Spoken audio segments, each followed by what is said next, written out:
ज़रा सोचने की बात है कि एक ऐसी ऐप जहाँ कभी सिर्फ कुत्ते बिल्लियों वाले फ़िल्टर्स शेयर किए जाते थे, आज वो बाकायदा एक डिजिटल सोने की कान बन चुकी है।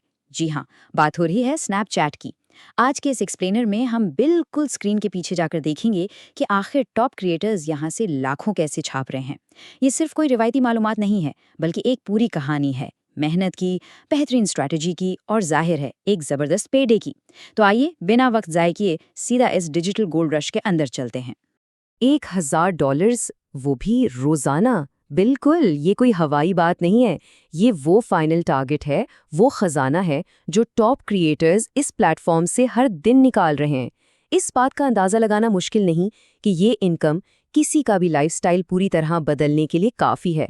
लेकिन ये कोई जादू नहीं है कि बस रातों रात हो गया। इस लेवल तक पहुंचने के लिए एक बाकायदा और काफी थका देने वाले प्रोसेस से गुजरना पड़ता है।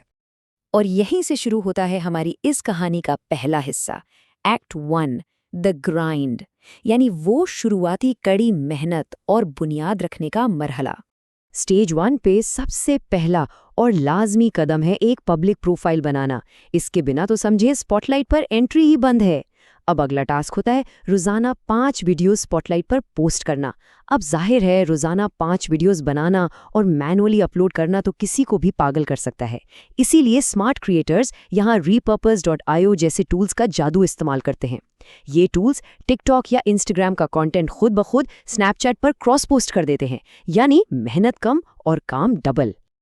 लेकिन असल इम्तिहान तो अब शुरू होता है। स्नैपचैट के यूनिफाइड पेआउट प्रोग्राम में शामिल होना किसी ऊंचे पहाड़ पर चढ़ने से कम नहीं। अगर इस टेबल पर गौर किया जाए तो पहली शर्त है 50,000 फॉलोअर्स। दूसरी शर्त उससे भी कड़ी है, पिछले 28 दिनों में 15,000 घंटे का वॉच टाइम, और याद रहे उसमें से 3,000 घंटे खालिस स्पॉटलाइट से होने चाहिए। और हाँ, महीने में कम से कम 25 पोस्ट्स तो लाजमी हैं। ये नंबर्स वाकई पसीने छुड़ा देने वाले हैं। बिल्कुल, ये गेम कमज़ोर दिल वालों के लिए नहीं है। और अगर ये सब आसान लग रहा था तो इस टाइमलाइन को देखना ज़रूरी है। ये सारी मैट्रिक्स महज एक बार हिट करके भूल नहीं जानी, बल्कि इन्हें एक सख्त 28 दिन के स्प्रिंट में मेंटेन रखना होता है। इस दौरान कम से कम 10 दिन प्लेटफॉर्म पर एक्टिव रहना भी शर्त है। ये बिल्कुल एक तेज़ रफ्तार रेस की तरह है, जहां अगर एक पल के लिए भी रुके तो सीधा मोनेटाइजेशन प्रोग्राम से बाहर। यहाँ कोई रियायत नहीं मिलती। मेहनत के इस मरहले के बाद बारी आती है कहानी के दूसरे हिस्से की, एक्ट 2, द गेटकीपर्स, यानी वो लोग या वो सिस्टम जो इस खजाने के दरवाजे पर पहरा दे रहे हैं। अब यहाँ एक बहुत बड़ा बल्कि सबसे अहम सवाल ये खड़ा होता है कि एक क्रिएटर को वो मशहूर येलो स्टार या स्नैप स्टार आखिर मिलता कैसे है। देखिए, चाहे फॉलोअर्स लाखों में हों या व्यूज़ करोड़ों में, जब तक प्रोफाइल पर ये छोटा सा पीला सितारा नहीं चमकेगा, तब तक कमाई का मीटर ऑन नहीं हो सकता। ये सितारा असल में इस पूरे खजाने की इकलौती चाबी है। इस सितारे तक पहुंचने के 2 बिल्कुल मुख्तलिफ रास्ते हैं। पहला रास्ता है ऑफिशियल एप्लीकेशन का। ये उन लोगों के लिए है जो खुद ब्रांड हैं, कैमरे के सामने आते हैं, लेकिन सच्चाई ये है कि यहाँ से दरखास्त मंजूर होने के चांसेस ना होने के बराबर हैं। अब दूसरा रास्ता है एक एजेंसी का, जैसे कि कार्टर प्लस। इन एजेंसियों के डायरेक्ट ताल्लुकात होते हैं स्नैपचैट वालों से, तो स्टार जल्दी मिल जाता है। लेकिन जनाब, दुनिया में कुछ भी फ्री नहीं मिलता।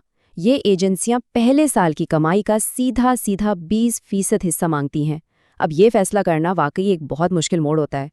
खैर, ये तो हो गई उनकी बात जो कैमरे पर आते हैं, लेकिन उनका क्या जो अपना चेहरा दुनिया को नहीं दिखाना चाहते? क्या वो पैसा नहीं कमा सकते? बिल्कुल कमा सकते हैं। इसके लिए एक ज़बरदस्त मुतबादिल मौजूद है जिसे स्नैपचैट शोज़ कहते हैं। ये बिल्कुल टीवी शोज़ की तरह चलते हैं, और सबसे अच्छी बात यह है कि इसमें किसी पर्सनल ब्रांडिंग या कैमरे के सामने आने की कोई ज़रूरत नहीं होती। अब इस फेसलेस शो को लॉन्च करने का तरीकाकार क्या है? सबसे पहले एक यूनिक और ज़बरदस्त सा 2 से 3 मिनट का पायलट एपिसोड पिच करना होता है। इसके बाद ये साबित करना पड़ता है कि इस शो के लिए मवाद की कोई कमी नहीं और आगे कई सीजन्स तक वीडियोस आती रहेंगी। और यहाँ एक बहुत दिलचस्प बात है, इसमें मिलने वाले एड रेट्स यानी CPM बहुत हाई होते हैं, आमतौर पर 7 से लेकर $15 तक पर 1000 व्यूज़। ये वाकई एक बहुत ज़बरदस्त डील है। लेकिन ज़रा ठहरिए, प्लेटफॉर्म की इस पॉलिसी पर गौर करना बहुत ज़रूरी है। स्नैपचैट का वाज़ह कहना है कि कंटेंट बिल्कुल ओरिजिनल होना चाहिए और इसमें उनके अपने अल्फाज में फेसलेस नॉनसेंस नहीं होनी चाहिए, यानी ऐसा बेतुका या लो क्वालिटी मवाद जिसकी कोई शनाख्त ना हो। अगर ज़रा सी भी डंडी मारी या सस्ता कंटेंट डाला तो अकाउंट सीधा डिमोनेटाइज या ब्लॉक। इसलिए क्वालिटी पर कॉम्प्रोमाइज़ करने की तो यहाँ कोई गुंजाइश ही नहीं है। इन तमाम मुश्किल रुकावटों और गेट कीपर्स को पार करने के बाद अब आता है हमारी इस पूरी कहानी का सबसे मज़ेदार हिस्सा, एक्ट 3, दी पे डे, यानी वो वक्त जब असल कमाई शुरू होती है। आइए देखते हैं कि असल में बड़ा पैसा छुपा कहाँ है। यहाँ स्पॉटलाइट और स्नैपचैट स्टोरीज के बीच का फर्क समझना बहुत ज़रूरी है। स्पॉटलाइट को यूं समझें कि एक मैग्नेट है जो बहुत तेज़ी से नई ऑडियंस को खींच कर लाता है। लेकिन जो असल रेवेन्यू है, जो मोटा पैसा है, वो स्नैपचैट स्टोरीज में है। तो स्मार्ट लोग क्या करते हैं? वो स्पॉटलाइट से ट्रैफिक पकड़ते हैं और फिर उसी ऑडियंस को बड़ी होशियारी से अपनी स्टोरीज की तरफ मोड़ देते हैं। ये एक ज़बरदस्त मास्टर स्ट्रोक है। और स्टोरीज से पैसा निकालने की इस जादुई तकनीक को स्लाइड स्ट्रैटेजी कहते हैं। ये काम कैसे करती है? पहला स्टेप, एक ही स्टोरी के अंदर 50 से 60 छोटी वीडियोस या तस्वीरें लगा देना।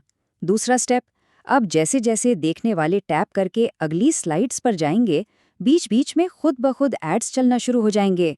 और तीसरा स्टेप, स्टोरी के बिल्कुल आखिर में एक ज़बरदस्त क्लिक बेट तस्वीर लगाना।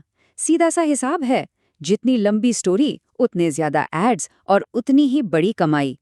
अब इस पूरी स्ट्रैटेजी के अंदर एक और बहुत गहरा राज छुपा है, जिसे द लास्ट स्लाइड सीक्रेट कहा जाता है। बात दरअसल ये है कि स्नैपचैट का एल्गोरिदम कुछ अजीब तरीके से काम करता है। किसी भी स्टोरी की जो सबसे आखिरी स्लाइड होती है ना, वही डिस्कवरी फीड के अंदर लोगों को थंबनेल के तौर पर दिखाई देती है।